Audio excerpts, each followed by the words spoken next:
Dinner time na natin at ang kakainin natin ngayon ay medyo magaan lamang at healthy siya.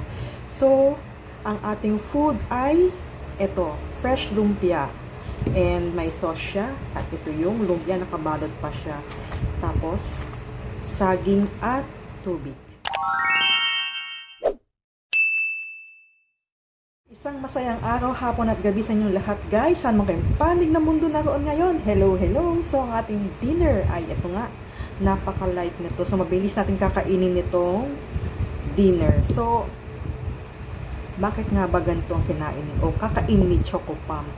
Kasi guys, kanina napakabigat ng kinain natin. Nung breakfast ko, ang kinain ko ay corned beef at eggs na may kanin, and then yung lunch ko may torta, may miswa, may kanin. So naisipan kong kumain ng medyo light ngayong gabi para at least ay makabawas-bawas ng carbs, so di ba? So eto, lumpia. Tabi ko muna yung saging dito. Ito yung sauce. Ito kasing lumpia, buksan natin.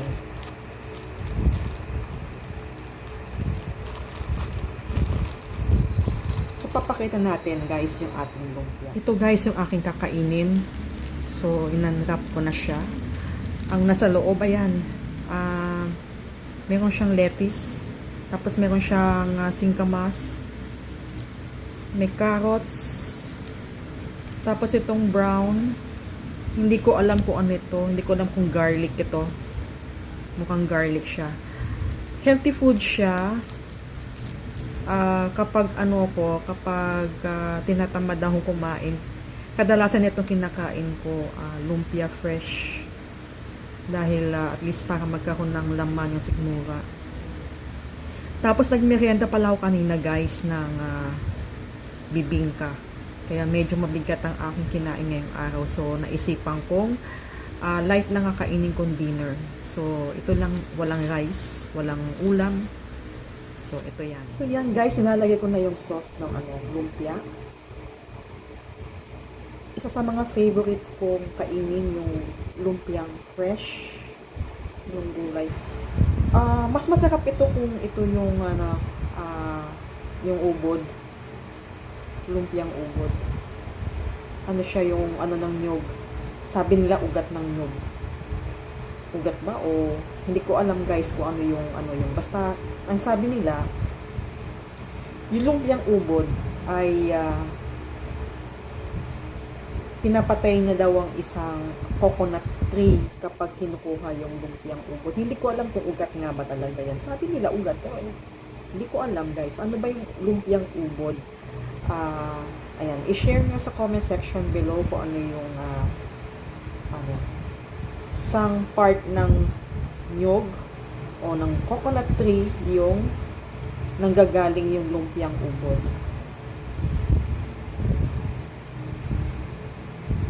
Guys, gusto ko na talagang mag-diet. Kasi kapag ikaw ay medyo lumalaki, alam nyo na guys, bumabagal ang kilos, tapos parati kang antukin, tapos bumibigat, ang mga damit mo ay sumisikip na. Yan, imimix na natin yung lumpia ubod. Tapos ito lang, mabigat na to guys kapag kinain nyo kasi napakarami niya. So kahit matulog tayo ng 8 hours, hindi tayo magugutom. Tapos may saging pa nga ako. Nakakatakot kasi guys magpataba. Ang daming health risk yung pag nag-gain yung weight. Tapos nagkakaroon ka na ng maintenance. Yun yung risk ng pag tumaba-taba ka. So yan guys, pakita ko sa inyo yung itsura ng aking kakainin. So wait lang. Papakita ko sa inyo yung hinalo-halo ko kasi siya. So, siya. Ganito yung lumpiang ubod kapag, hindi pala lumpiang ubod. Lumpiang singkamas pala siya. So, ganyan siya kapag kakainin mo na nakahalo na yung sauce. Amoy singkamas. Pero masarap siya, guys. Na-try ko na to. Ilang beses kong kinakain ito. So, yan. Mix, mix, mix. Start na tayong sumubo.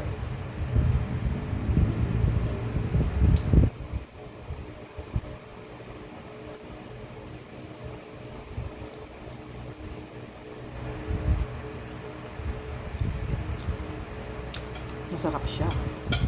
Kapag ito ang minukbang mo, yan, healthy food siya. Hindi ka atakin sa puso. Kasi puro gulay ang kanyang laman. Tapos ano pa siya, mura pa siya, guys. Ano siya? I-share ko na sa inyo kung saan ko binili ito. Sa Upways.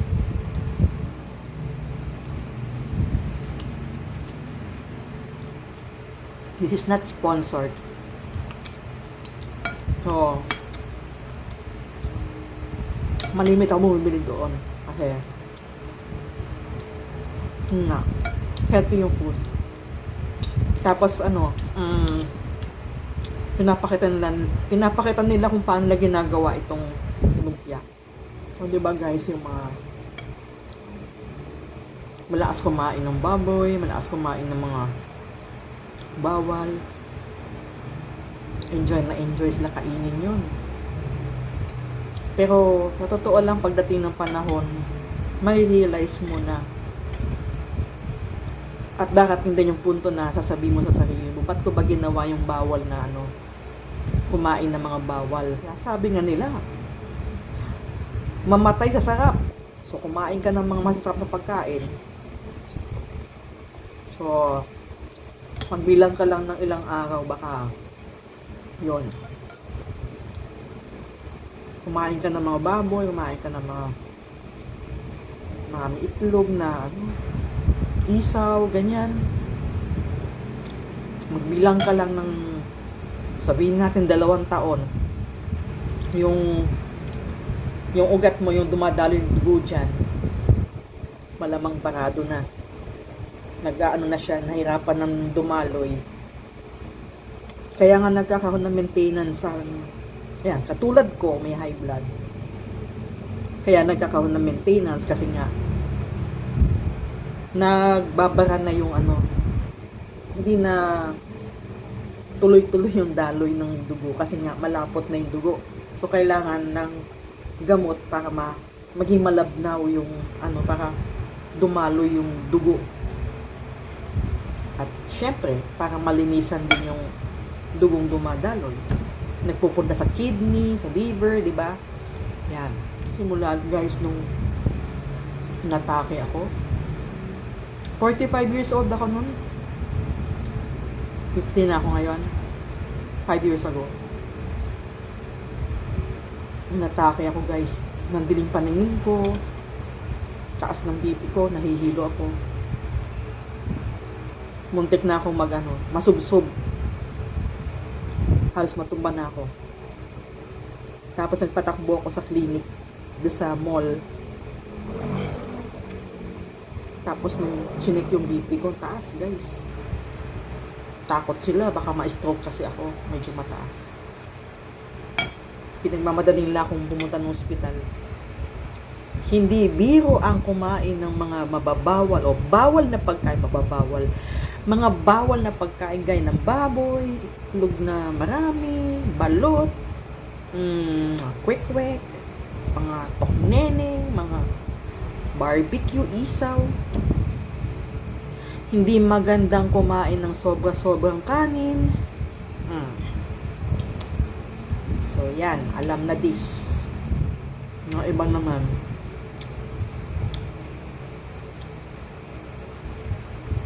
Ayan, mahilig, pag mahilig ka uminom, sa kanya, uminom ng alak. alak, beer, gin, mga ganyan.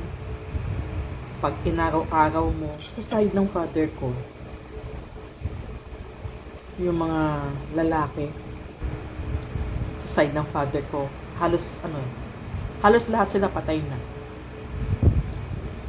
Maraming namatay ng maaga. Kasi, malimit o halos araw-araw umiinom sila. Nag-gin sila, nag-beer sila, tapos ang kinakain nila yung mga isaw, mga ganyan. Nagluluto ng mga sisig,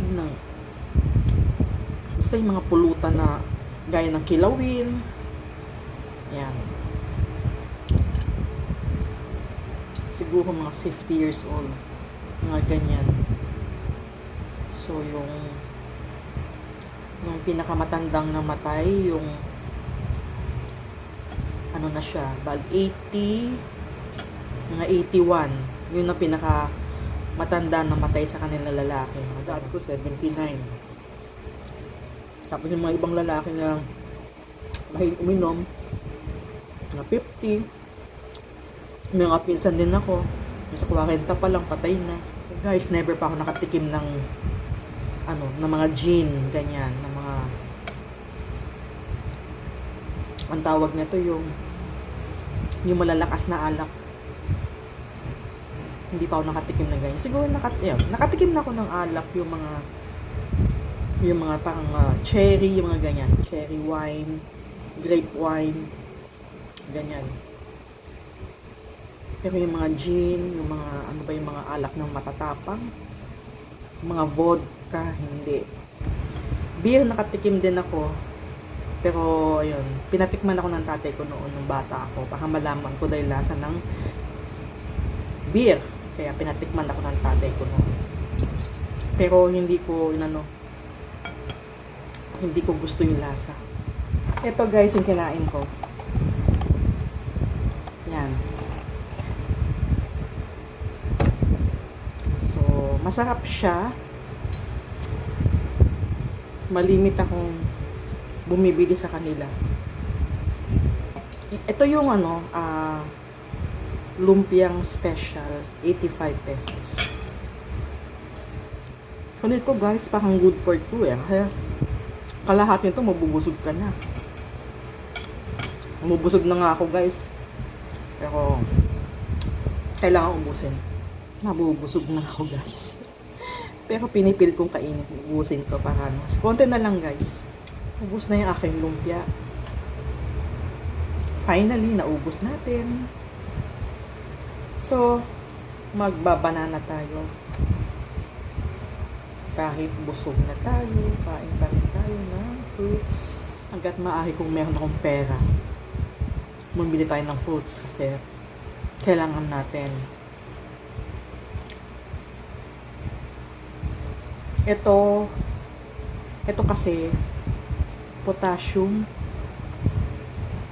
May time na ospital ako, bumagsak yung potassium ko. Kapag bumagsak ang potassium mo, hinang-hina ka, bagsak ka. Sumaba yung aking blood pressure. Pagtaas. Kaya, kung meron tayong, ang tawag nito, meron tayong budget sa fruits, gawin natin. Na tayo sa ating food. Mabigat na yung aking tiyan, pero okay lang. At least, alam mong healthy food yung kinain mo. Hindi yung puro baboy ang kinakain. Kasi guys, noon mahilig talaga ako sa baboy. Sa bagay, up to now, ganun pa rin. Pero hindi na kasing tulad ng dati. Yung mga taba-taba ng tapos, kapag ikaw kumakain ng bulalo, alam mo yung laman ng bulalo, yung buto? Ang sarap-sarap. Sungkitin yung yung parang uhog ng buto. Yung marrow, pala. Yon. Sarap sungkitin, kainin. Pero ano yun, malakas magpataas ng blood pressure yung ano, yung marrow. So talagang ang tendency pwedeng mag-clog yung ano mo, yung pagdaloy ng ugat kasi lalapot yung ano, yung dugo. Pagdaloy ng ugat. Pagdaloy ng dugo sa ugat. Yun. Lalapot yung ano, yung dugo mo dahil doon. So, ayun. Kaya nga guys, meron din akong gamot nga sa cholesterol. Dahil yun nga, sa kakakain ng mga bawal, katigasan ng ulo. Ayan, sige. Everyday maintenance.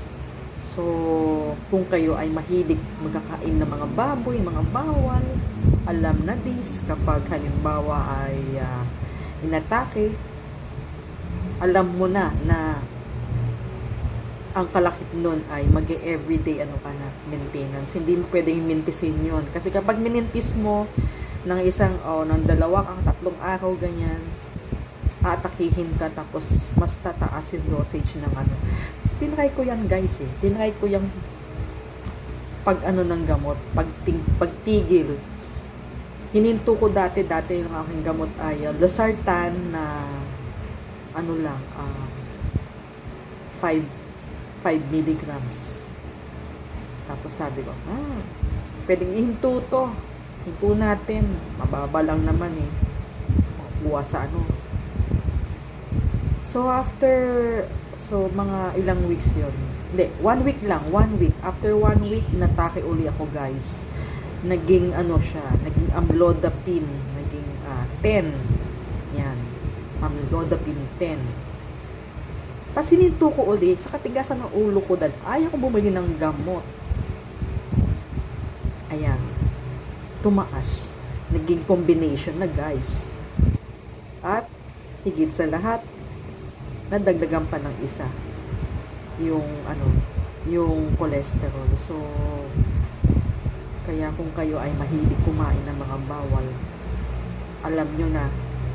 At ang isang piraso ng gamot, kung mapalo yan ng mga ano yan, oo, may mga mura, mga 5 pesos, ganyan.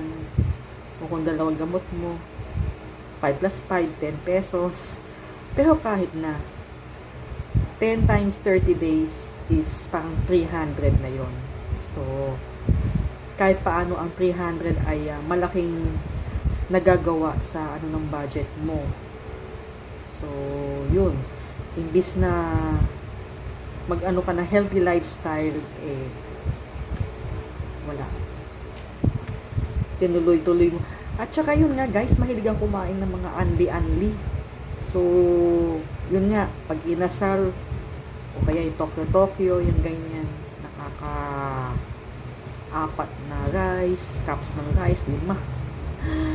Parang kala mo katapusan mo na, ano mo yun, parang huling kain mo na, dami-dami mo kinakain na rice. Pero hindi. Kaya ginagawa yun noon kasi sabi natin. Kasi 'di ba guys, pag ikaw ay nag-order ng unli na chicken, unli chicken. Yung chicken na may unli rice, 'yon. Medyo may kamahalan. So para sulit, ang ginagawa mo ay kumakain ka ng maraming rice para sulit yung binayad mo. Pero hindi pala. In the future, mas malala pa lang mangyayari. Mas mahal pa ang parang ibinayad mo dun sa inanli mo na chicken sa inasalat. Yung chicken na naman tayo. Yung rice, yung rice na kinain mo dun sa inasal na sa chicken. Basta wag nyo nang antayin yung panahon na kung kayo ay napaka-healthy o napaka-healthy pa, kumakain kayo ng napakasangkatutak na mga bawal na wag nyo nang antayin yung darating pa yung panahon na kung saan ay aatakihin pa kayo sa puso, o kaya yung high blood, o kaya yung bigla kayong magkaroon ng diabetes, or sakit sa kidney. Huwag nyo nang antahin yun guys, kasi kapag dumating yung point na yon, kapag siningil kayo ng katawan nyo, ay sobra-sobra ang grabe. ang gagastusin nyo sa ospital. At higit sa lahat, yung gamot na maintenance. Gamot na maintenance na kung saan ay parang yun ang nag-extend ng buhay mo. Minsan mahirap uminom ng ganyan. Minsan nakakalimutan mo eh. Isang araw, ganyan. Tapos ma-realize mo, ay bakit parang hindi nabawasan yung gamot, no? Yung ganon. So, gaya ko guys, may time na nakakalimot na ako. So, minsan nakakalimutan ko ng uminom ng maintenance. Sabi nga nila dapat meron ako yung parang siya kit na parang 30 mayroong 30 siya nalalagyan ng mga medicine. Kung may pang umaga ka, ganyan, no? 2. May panggabi ka, isa. Tapos kung may panggabi ka, 2 doon sa isang lalagyan na pang 30 na panglalagyan. So yun guys, medyo actually ayoko ng ganun kasi ayoko yung gamot kasi nakabukas na doon sa sa foil. Mas prefer ko pa rin talaga yung binubuksan ko yung gamot dun sa foil, yung pinaka medicine niya. So guys, always stay healthy at hinay-hinay lang sa kinakain. Wag magpaka-siba, magpaka-gluttony, di ba? Para na sa ganun ay kung kayo ay nag-a-aspire ng long life, yon, always stay healthy and stay safe, di ba? So yun guys, ang aking vlog for the day, yung pagkain ko ng lumpiang fresh. Thanks for watching, and to those first timers, please don't forget to subscribe and pakihit na rin yung notification bell at yung like button. Pwede rin kayo mag-iwan ng inyong mga saloobin sa comment section below at yan. Always stay safe and healthy, eat healthy, because syempre yan ang ang katawan nyo ay hindi siya mambuhay. Yan ay isa lamang kapag inabuso natin ng ating katawan ay alam na natin ang kalalagyan natin kapag inabuso natin ng ating katawan. So, ayan guys, maraming salamat muli. Ang kulit ko, no? So, always stay safe and God bless. Hanggang sa muli natin pagkikita. Kita-kits tayo. Bye-bye!